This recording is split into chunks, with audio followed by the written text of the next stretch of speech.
GoodNotes 6 versus GoodNotes 5. Is it worth upgrading from GoodNotes 5 to GoodNotes 6?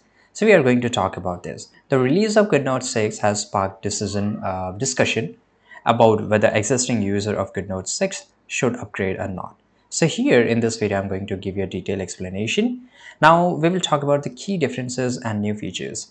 So in the GoodNotes 6, introduce a more vibrant and customizable interface, including a sidebar for each access to feature and a new tool layout that some users find clunky compared to GoodNotes. Its customizable folder colors and icon has been added, allowing for better organization and personalization of notes.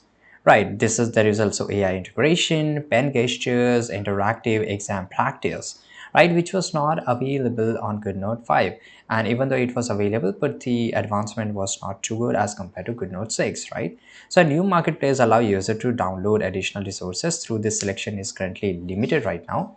But these features introduce microtransaction that may not appeal to all users. Right, which is a bad thing actually here. But anyway, the pricing strategy is that user can choose between a subscription model of one-time purchase that is $30. The price point has raised concern among long-time users who feel it is steeped compared to previous version. Existing user of GoodNotes 5 can be continue using their version without upgrading, but they will eventually need to switch as support may wane over time. There's also pros and cons. So the pros of upgrading is that enhanced features, future updates. The cons is that minimal change for general, users and mixed reviews on UI change here.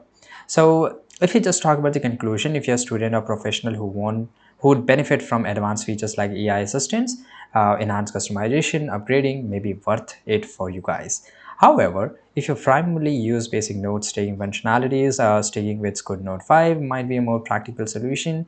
Right, so ultimately both versions is good, and this of course they have upgraded. That's why they named as GoodNote 6 here. But GoodNote 5 is also good if you are using it. Thanks for watching this video. Subscribe.